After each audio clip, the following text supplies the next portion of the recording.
Hello, and welcome to Finding Your Voice with me, your host, Heidi Scheller. This is our third episode, and I'm really excited about this episode because I had the opportunity to interview the beautiful and talented Vannessa Vasquez, a wonderful actress that I had the good fortune of working with at the school I was teaching at, Stella Adler Academy of Acting in Hollywood, back in, I don't even know what years we were working together. I was working with her probably for like a year to a year and a half, somewhere between a year or 2 years.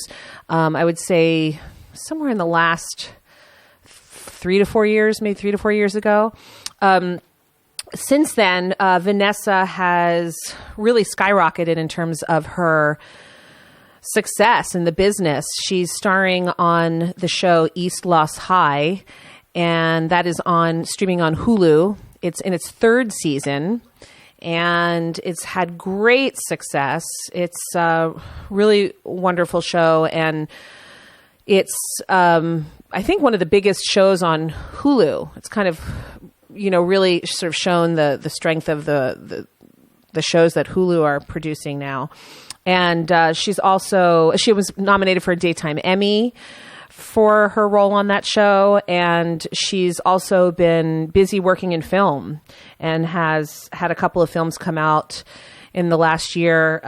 One of the most recent ones was Sins of a Call Girl, in which very kind of intense, gritty drama. And she plays the lead in that. And she was just telling me that she had been nominated for a Best Actress award at a certain film festival, which she mentions in the podcast in our interview. So she is just really sailing in her career and really doing great work across the board. And the thing that really impresses me about her, and one of the reasons I really wanted to interview her, is because that she's just an incredibly committed actress and very, very committed to her craft and to her training, and, came to Los Angeles really knowing hardly anybody. She said just packing her car full of clothes and just knowing she had this dream and that she wanted to train. She wanted to seriously train, and she found her way to the Stella Adler Academy and started to do her acting training there, and has stayed very committed to the grounding and the training that she got there, and continues, to practice her craft and all of the training she got. And, my interest, of course, specifically being that she came into my voice classes eventually after about a year of studying at the school. She came in to take the voice class, sort of knowing that that was a piece of her training that was missing, that there was a link in her acting that wasn't quite clicking for her, and came in and started to take the voice classes. And it really served her and benefited her, the work that she started to do in my classes. And again, she was one of those people who had great desire, who was very diligent, very committed, very present when she came to class, and was also starting to garner a lot of success at that time. She started booking gigs, getting jobs while I was working with her in my class, and several times actually had to drop out of my class because she would book a film and had to, fly out of the country or go somewhere else to go on location, which of course is the best reason I can ever lose a student in my class is when they actually are professionally working.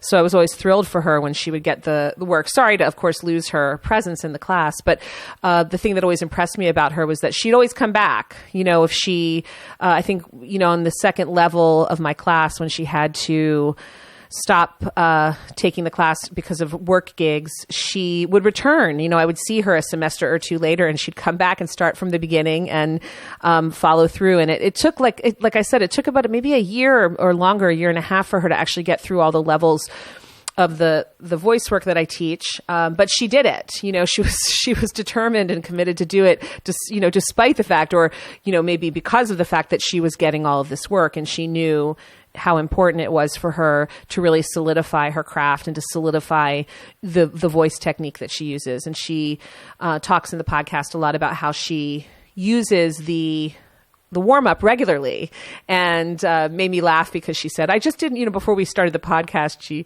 or even when we started, she said, I just did my warm up before the podcast. I just finished my warm up, and which makes me so happy just to know that she's using the work and that the work really works for her. And I talk to my students a lot about that, how this voice work, once you learn it, it's pretty simple. I mean, it takes a little bit of time to kind of get it into your body, but once you actually learn it, it's this very useful tool that can serve you across the board, whether you're an actor or not an actor. I mean, I tend to teach more actors because this is a work that's sort of required in acting training, but it's definitely a work that serves people whether they're acting or not. And I say to my students, the great thing about working on your voice and finding a more grounded and expressive voice is that ideally you're going to want that whether you're acting or not. It's going to serve you certainly in your goals as an artist and as a performer, but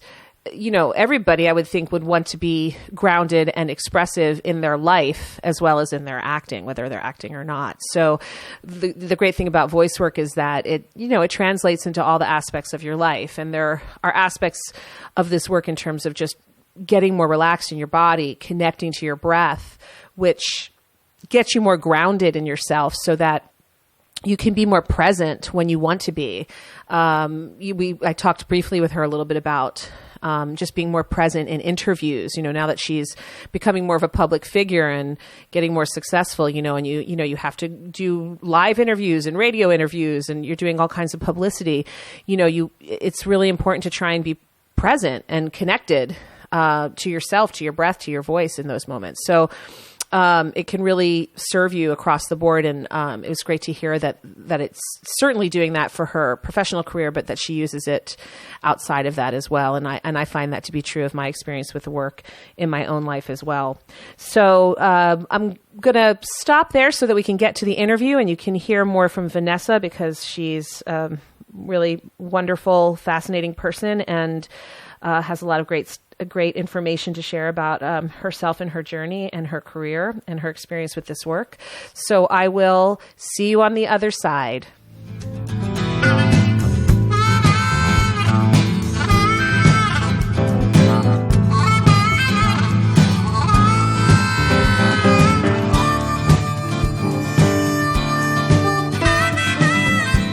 So, welcome to Finding Your Voice, Vannessa. It's great to have you. Thanks for having me. I'm excited. I'm very excited. I've been wanting to talk to you for a while and just, hear how things are going, first of all, because you're extremely busy right now. But also just I think it'll be great for people to hear about your training and your journey with the voice work in particular and how that's really helped you along the way towards your present success. Right. I mean, yeah, it's just changed. Like I just told you, I finished doing my warm-ups before I started this interview. Yes, which makes me very happy. Well, you taught me well. So yeah, it's been really great because I feel like, going on interviews or doing any scene, any type of work, it's important to always be connected to the voice, especially if you're just connected to it, you're able to connect with whatever, whatever it is. Whether it's a scene or you're in an interview, you kind of always have to be there.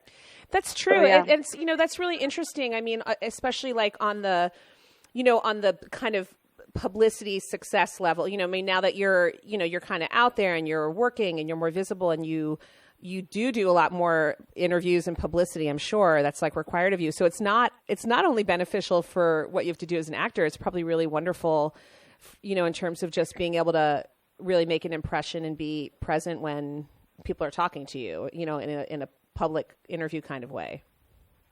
Right. And a lot of times I get interviews that are done in English and then they're done in Spanish. And then sometimes they're speaking to me in English and Spanish at the same time. And I'm having to respond in both languages. Wow. So, just being there and just maintaining that focus, it really helps me out, especially when I get into because I don't speak Spanish every day like I should, but so I do forget some words, but it's so much easier when you're just connected and you're you're in that flow, and you're just in that energy with people. And it just takes me back. It makes me feel like I'm talking to my grandma. Yeah. And just to be, to remember to breathe when you're having to do that. I mean, that is really challenging, Right. like flipping back and forth between languages. I think it's hard enough when you're, when you are bilingual or trilingual and you're not speaking your native tongue, and then you are speaking your native tongue. I mean, I hear from a lot of my international students that brings up kind of a whole other set of challenges that really does require you to be connected to your breath and, staying relaxed in your body, or your brain will kind of fry a little bit when you're trying to do that. Yeah, exactly. Because you're having to, it's like a little switch. You have to change. You have to shift the way you think. I have to think in Spanish, and I have to think in English, and I mean, just yeah. That's wow. It's kind of a unique challenge that you have. So speaking of your grandmother, I'd actually love to hear a little bit about where you come from in terms of, where you started, where you were raised, and how you found your way, into acting or the arts, in general. What was where was the start of it all? I think it actually started when my family is from Monterrey, Mexico. And my mother came here when she was pregnant with me, and I was born in Texas. So I spent a lot of time, it's kind of alone with my grandmother and my cousins that would come and visit me a lot. So I would read a ton of books, and then I would reenact those books with my cousins. And we were playing pretend at that time, but it really was, we were acting, we were telling a story by what we were doing. I really felt that that's where my passion for storytelling started out. And were you speaking? Were you growing up in a Spanish home, or were you speaking both English and Spanish? Well, I was speaking English at school and then Spanish at home. So I was raised with both languages, but the more I kind of just grew into just going to school every day and spending more time with my friends, I sort of let go of speaking Spanish a bit. It was only whenever I would see my grandmother, really, because my mother had to speak English. She had to learn English, so she would talk to me more in English so that she could practice as well. But what's funny, Heidi, is that as a child, I was really shy. I was really, really quiet at school. I would hardly ever talk. And I think it was because I just didn't want to get in trouble, I was just wanting to be a good girl for my mother. But I remember being really, really quiet in school, and I never wanted to, when we did the popcorn reading out loud, like, I didn't like that. The only time I would get home, and I was just the biggest chatterbox at home. I would not stop talking, but at school, I was so quiet. Yeah, I think that's common. I feel like I hear that from a lot of actors, that a lot of the time it was sort of about where you felt really safe, where you felt that trust to really be yourself. Right. And that's where you could really speak from your voice, when you were in the environments that felt more comfortable or safe to you. Right. When you're with your family and people that you can trust. Yeah.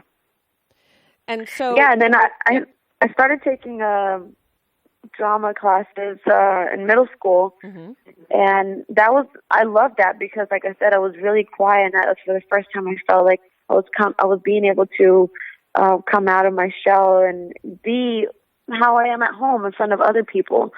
So I did that, and then I also continued it in high school a little bit, but it wasn't until I got to college where I really started diving into the work and doing plays, and I remember doing tongue twisters and a little bit voice warm-ups here and there, but I never actually had like a good warm-up, or actually I never had a good connection with my voice system. I really didn't know how it functioned until I started taking your classes.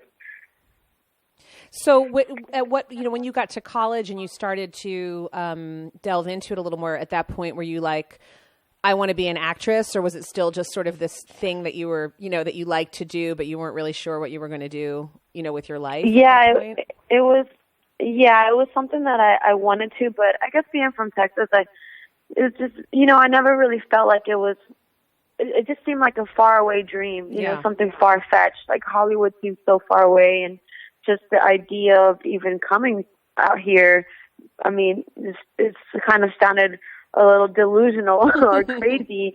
And, sometimes I would talk about it to some people, and I would feel like, maybe someday it might happen, but we think about that someday. And if you just always thinking about that someday is never going to happen until you make it happen in the now. And it wasn't until I finally graduated that I realized that I studied psychology, and I was doing theater at the same time. And I was also taking a bunch of Spanish classes because I felt that it was really important for me to also start practicing that again, especially doing theater. So that's when I finally I made up my mind, and I said, you know what? I keep thinking that someday it's going to happen, but it's not going to happen unless I take action now. And I remember the day when I told my mother, and I came home to my parents, and I said, you know what? I think I'm going to go to LA. And they were like, you know what? You already graduated. That's all we were worried about. So they kind of gave me the blessing to come out. They were satisfied that you had gotten your college education. Right. That's what they felt safe. Right. She goes out there and it doesn't work out, then at least she has that to fall back in. And that's normal. Your parents are always gonna want that for you, to have some sort of security. Right. But that's great that they supported, the idea of taking that big step at that point. Yes. And so what happened? Did you just pack a bag and come to LA, or what was I just packed my car. I remember I packed everything in my car. I just mainly brought clothes because I didn't bring much furniture. I just brought a bunch of clothes, and I didn't really know exactly where I was going to stay. I knew that I wanted to study at Scheller Adler, and that's where I had already applied to get into the school, and I had my interview and everything, and I was ready. I knew that as soon as I got in, the next day I was going to start class. And how did you know you wanted to go there? What was it that attracted you, or how did you hear about the Adler? It's funny. I remember I was casting a short film out there, and the director had studied in New York, and I remember telling him at that time, and I said, I'm going to go to LA. I want to study at a really great acting school. I don't know what school it is yet, but I just have this feeling that this is what I need to do right now. And he's like, really? He said, do you have any idea?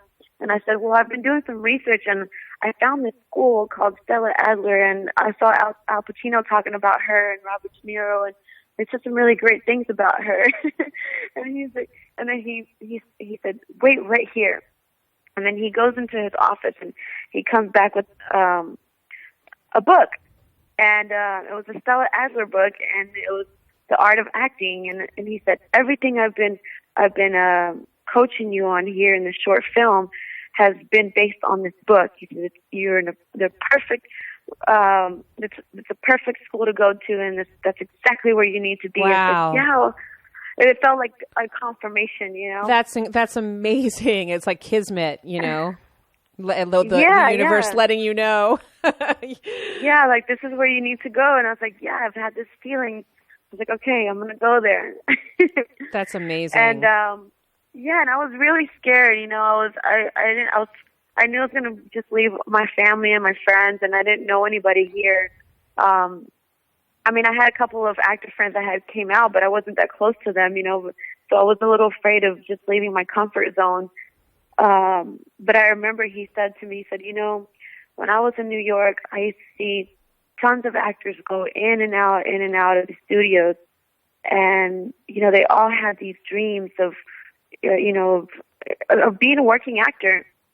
And he said, not all of them were successful at it, but you should go because you will never know what you can achieve until you try. And he said, you just never know if you might be that one that's there at the right time at the right place, or, you have the right opportunity, when you prepare yourself and then you have the right opportunity. He sounds like he was a really good, a good voice for you to hear at that time. He was a really good voice. Yeah. And, he actually ended up passing away about a year and a half afterwards. I'm so sorry. But yeah, I remember and he knew that he was going to pass away. He had lung cancer, and I got a chance to tell him how much of an impact he had in my life, and I was so thankful. And yeah, it was just nice to be able to give that back to him. He said, I'm so happy that I was able to make a difference. And he actually thanked me for being able to share that with him. That's a beautiful story. I'm glad you were able to reconnect with him and let him know. Yeah. Yeah. So you made it up here, and you came in the day after you got here. And did you start school the next day, or you came in for your live interview? It was really funny when I got here. On the way up here, I had just this courage this energy of bravery and courage and everything, all the spirits that I needed to get to be here. And then when I got here, I remember seeing these really big posters and billboards for these movies and these A-lister actors, and fear started setting in. And I remember being so scared, and I thought, oh my God, what have I done? I just left everything to come here, and I have no idea. I'm crazy. I'm losing. I was like, I must be nuts. And so I remember thinking to myself, I had another feeling, and I said, you know what? I have a feeling that once I go to school tomorrow, everything's going to be all right. I'm going to feel okay. And sure enough, I went to school the next day, and I had my first class. I remember rushing in, and it was Tech 1 with Laura, and I remember walking out after my first class and feeling that I was exactly where I needed to be. That's fantastic. I think it was a great feeling. It's just that thing of okay, I'm home. I'm in my new home, right? It's exactly. Yeah, that's amazing. So you started to going to school at the Adler, and now how long was it before you started taking the voice classes? I think you were doing other classes for a little while before you jumped into voice. Am I right about that? Or right? Yeah, because I was doing it part-time. Mm-hmm. I think it was about a year after being there. Yeah, that's what I thought. Yeah, it was about a year after. So being you'd there. been learning the Stella Adler technique and taking some of the other classes there as well during that year. Right. And were you working or auditioning, when you weren't at school, or? Yeah, I was still auditioning, and I was just doing everything that I can to try to get an agent. I was taking workshops here and there, and whenever I wasn't at school, I was always doing something that had to do towards my career, and if it was just helping somebody else out or just going over whatever we were doing in class, just rehearsing. Right. Studying all the time. And then what got you into voice class? Was it that was the next class on the roster, or were you just kind of I think I need to take that now, or? No, it was, I remember taking a musical voice class that I just so happened to take it. I don't know how I ended up there. But I remember taking it and feeling that I didn't have a really good sense of how the voice worked. And I remember I was doing a scene as well too, and I remember it was I can't remember what scene it was, but I remember being on stage and feeling that I needed some sort of technique to work on my voice so that I could be able to project easily and just feel like I was in my voice immediately and not feel that I had to find my voice through my scene, but something that I needed to just just be ready to go on stage at any time. And I guess it's just a combination of those two things that really just, I said, you know what, I have to take voice. This is the next step. And I remember taking voice as movement at the same time. Mm-hmm. Mm-hmm. And did you kind of find the click when you started to take the voice work, or did it take some time? Oh my gosh, yes.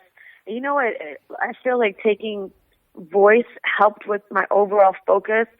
And another thing that I also learned in your class is the being connected. Not only when you're connected with yourself, you're able to connect with your partner and your scene partner as well. Your communication just becomes so much clearer. And now whenever I'm on set, I immediately find, I think there was an exercise that we had done where we sort of look at each other's clavicle and we try to hear our voice or just kind of connect with that person there. Oh no, you know what it was? It was, you had us do this exercise where we stare at each other's face right? And we find something beautiful about that person. Wow. Something that's you have a great memory. That's like from your very first class. It was my very first class, and I still use that to this day. I practice that. That's amazing. And I'm so happy that you that impacted you from your first class. That's amazing. Yeah. And it was just amazing because I remember feeling when we started working on the voice and being connected with this instrument. I just felt like my intentions and my themes, my focus became very clear. I remember, this may be something small, but I remember playing bowling. I remember going bowling one day after class, and my focus was so strong, and my direction of everything my energy felt so directed at things, and I knew exactly what I needed to do. I remember, I think I must have had like 3 or 4 strikes in a row. Wow. And everyone was like, what are you doing? I was like, I think it's my voice classes where,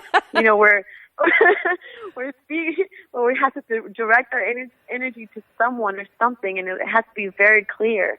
That's so great. Well, and and it's true. I and I talk about that a lot, especially like in the very beginning about how, the great thing about, I think, learning the work we do in my class is that it translates into the rest of your life. It's not just, obviously, when I'm teaching in an acting school, the goal is towards, being better actors and being more connected actors and more expressive in that way. But I do find that this work does really translate, kind of across the board, that like, you're just more grounded and you're more in yourself. So that you're right. So, I'm not surprised you had a good bowling match right after class. That's hilarious. Yeah. That's great. I know. I remember feeling every time I came out of class that my focus was just, and my intent towards things, was much clearer.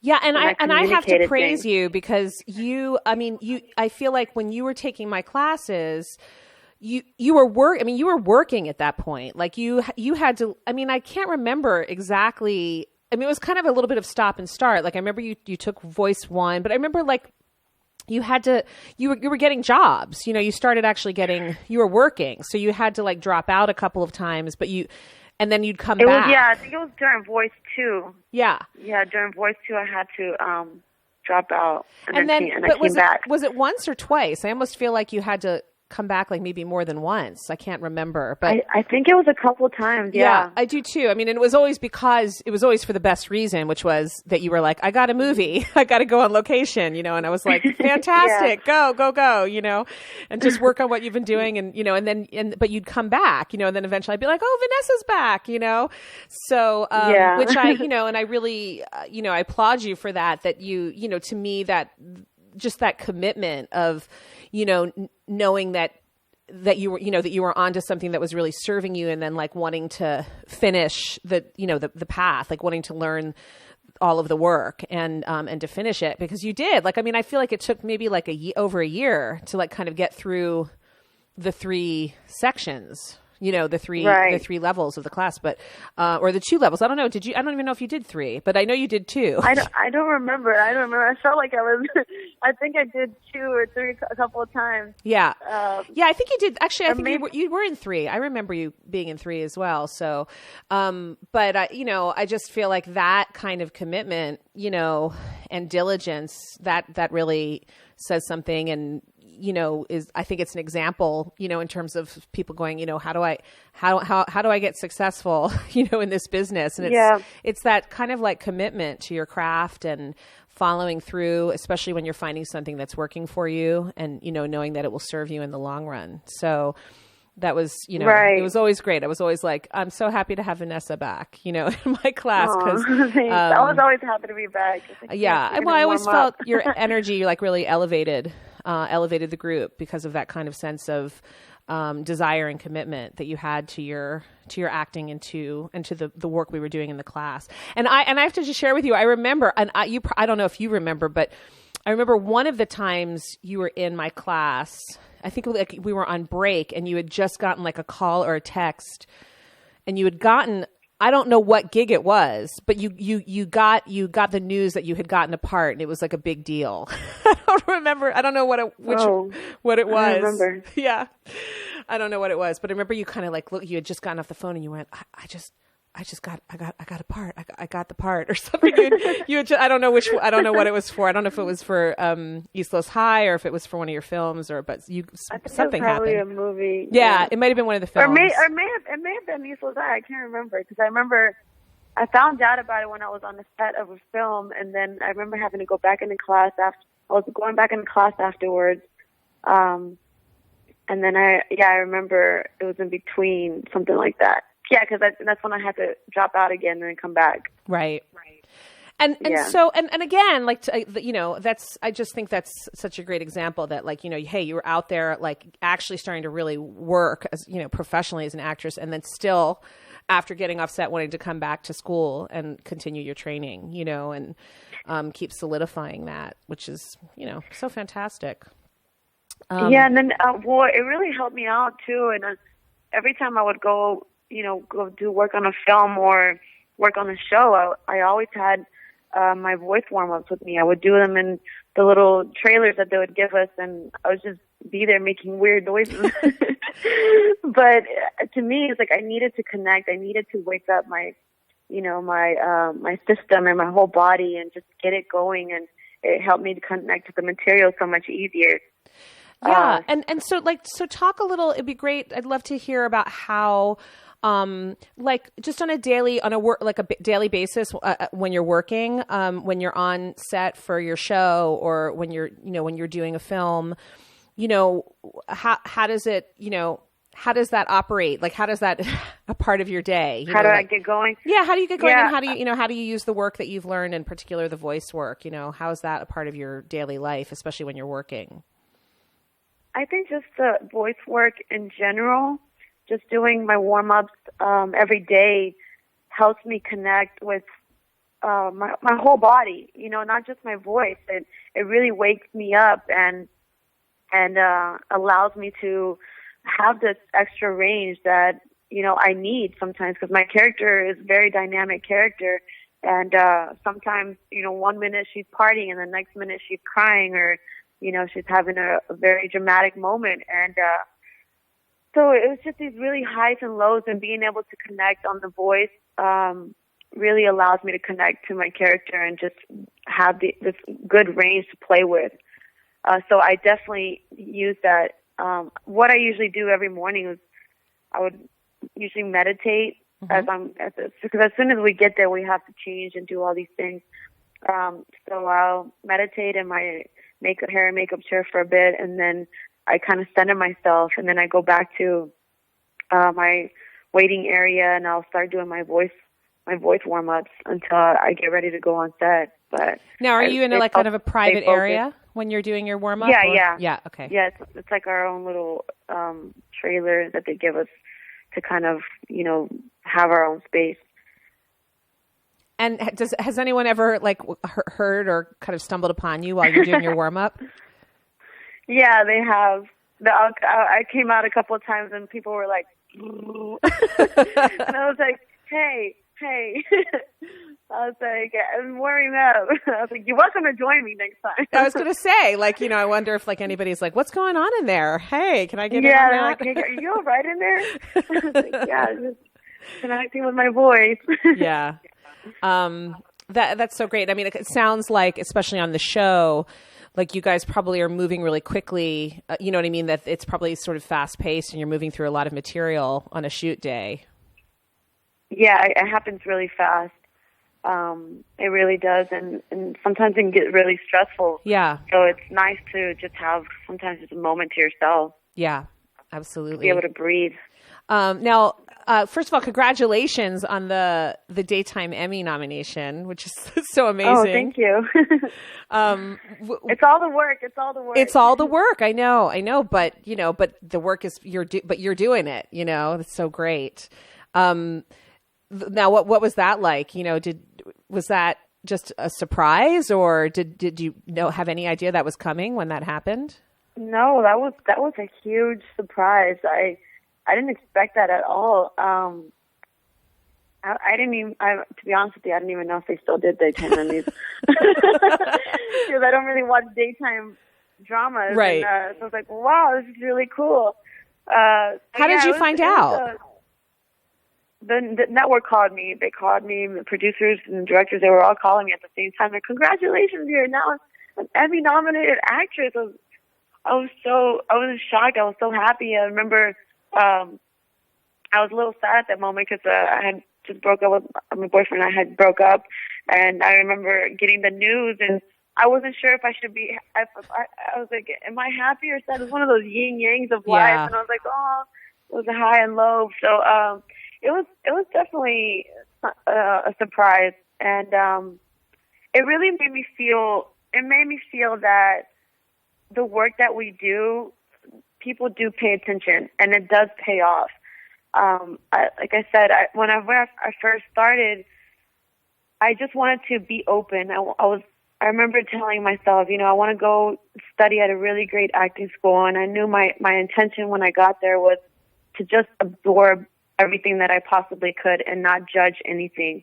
Let the work affect me and just take it all in and make it my own. Really have it set in me so that I can have these tools, so that I can create this great work that you guys are teaching us, and to really implement it in everything that I do. So it really made me feel proud that I felt like I knew that I had made the right decision going to Stella Adler, and just like, to take it in all the work, but to have that recognition and someone saying, "Hey, what you're doing is right and it's great. Keep going at it." It made me feel good about putting in the work. Yeah, it's wonderful. And going back to class each time. and just, and that now to have this this platform to do the good work. I mean, because I'm sure when you got the East Los High job, it's because it's so hugely popular now. I mean, it's a huge show. I think it's like, isn't it like one of Hulu's biggest? I think it's like one of Hulu's biggest watched shows. Yeah, it is. So, I mean, when you got that job, I mean, did you have any idea that it was going to be, what it is now? I felt like I had a feeling that they were definitely onto something really great. I didn't know we were going to be receiving this much recognition, after season 2.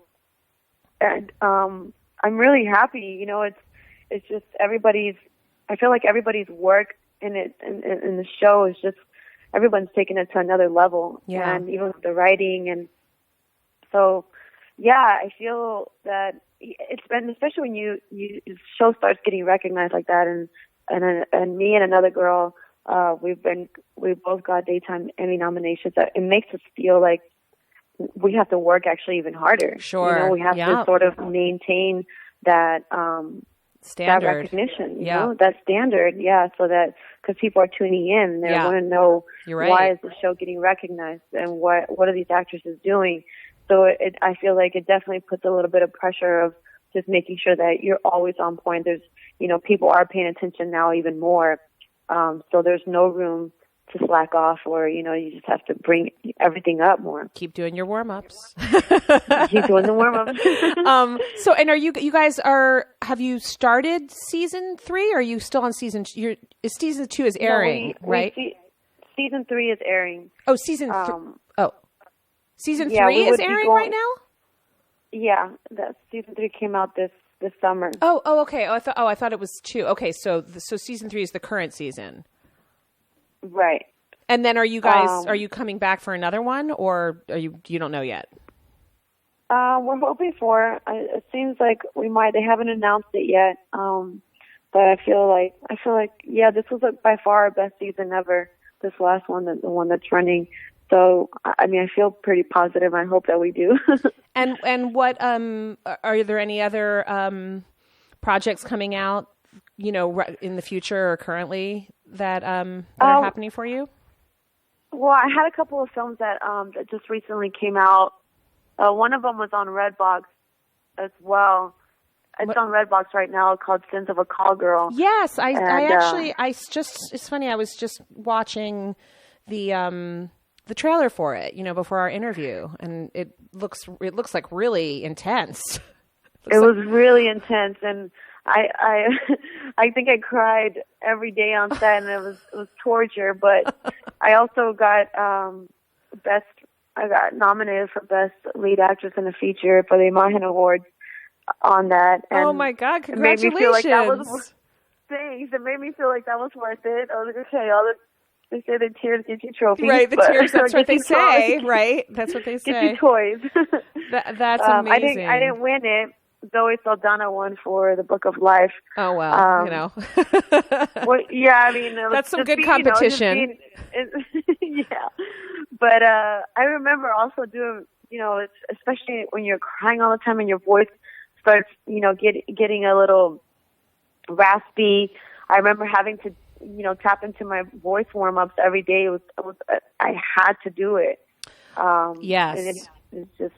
I talk to my students about that a lot. And in fact, I will talk to them again this coming week after having talked to you about how when you're on set, because a lot of the time people think, oh, well, I need the voice work for anything live, live performance or whatever. But I'm always saying, like, look, if you've got to do like 25 takes of, a scene where you're crying or screaming or, emoting in any kind of more intense way, like your voice better be in pretty good shape and you better be connected, or you're going to run into trouble pretty quickly. You're going to lose your voice and be, in bad shape for the next scene or the next working day. Yeah, absolutely. Like you said, especially I had a lot of scenes where I was screaming and crying, and I just knew, I was like, you know what? I'm going to be screaming and crying today. I have to do my 30-minute warm-up, not the 10-minute. That's great. Today we're going to do the 30-minute. Yeah. And I could feel it. The next day I wasn't sore. Yeah. I was able to just be in my voice the next day for a different scene. Mm-hmm. And it doesn't affect it. You don't sound like you just did a scene from page 60 and now you're on page 3. You know what I mean? So it felt like now I'm on page 3. I just finished doing page 60, but now I'm on page 3, and that's okay. I don't sound like I just came out of page 60. Wow, I'm so proud of you. It's so great.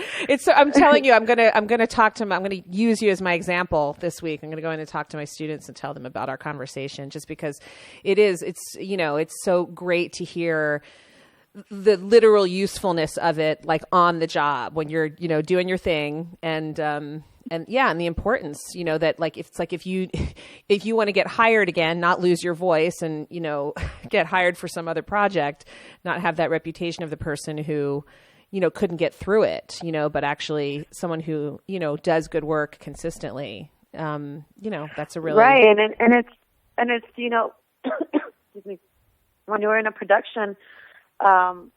There's no time to call in sick. There's no time to lose your voice. Everything's on a set schedule, and there's money riding on everything, on the crew being there, and all the other cast members, and just everyone has to be there, and and especially if you're going to be leading, carrying a movie, everyone's relying on you, and there's no time to call in sick. It's absolutely. Like, and locations. Not to mention locations, they have to close them down and pay for that day. Right. It's a lot, when you're lucky enough to like reach the point where you're playing the lead, you have to be able to really, put the work out and do it. So, and you know how to do it. Which is great. So, well, I just want to thank you so much. It's been so great hearing about, all of this, just your background and the work and what you're working on now. And I'm so thrilled and excited for the success you have, and I'm really looking forward to seeing more of it. Oh, thanks. And thank you. Like, I know I've told you before, but I really do appreciate, and then I still do my warm-ups, but, I wanted to go to your class. Right. I got to go hang out with Heidi for a bit, just connect with her. Come in for a live class. I'm so grateful. Well, we can always meet up and do a warm-up. Well, thank you for that. And I'm so, it just gives me happiness knowing that the work is serving you. So, and just like I said, just seeing you. And I'm so thankful to you for that. Carrying it forward. And you're such a good teacher as far as helping us connect and find our voice, because essentially, that's what we're doing. We're finding our voice and removing those blocks that we have. Well, thank you. Thank you for that. It's a pleasure, especially when I get to work with people like you. So, keep in touch and let me know what's going on. For sure. All right. Take care, Vannessa. All right. Thank you. You too. Well, that was fantastic getting to talk to Vannessa. I think she is so wonderful and talented and committed as an actress. It's like a pleasure to get to catch up with her and hear about what she's up to. And I'm looking forward to seeing where her career goes from this point forward and hearing about her further success and projects. If you are interested in checking out Vannessa or finding her on social media, she says that Instagram is probably the thing she does the most, and you can check her out at Vannessa Vasquez _. And she spells her first name with 2 N's. So the full spelling is VANNESSA VASQUEZ _ at Vannessa Vasquez _. You can also Twitter her or tweet her at tweetvane, VANNE, and she's on Facebook as well, Vannessa Vasquez. So you can just find her pretty easily and see what she's up to. If you want to contact me and check out my work or find out more about the voice work or get in touch with me for any reason, you can find me at my website, which is www.HeidiScheller.com, spelled HeidiScheller.com. And my email is on there as well, which is HeidiJoeScheller@gmail.com. So I will look forward to the next podcast, in which I'm actually going to be answering your questions, my audience, my listeners. So if you have any questions for me pertaining to your voice, about vocal health care, really anything along the lines that has anything to do with your voice, please drop me a line. Let me know what you are wondering about, what questions you might have. You can shoot me an email and I will include them in the next podcast when I answer your questions, or try to answer your questions to the best of my ability. So we'll see how that goes. I'm looking forward to it. Until then, I hope you all have a wonderful day. I wish you well, and I look forward to the next time on Finding Your Voice.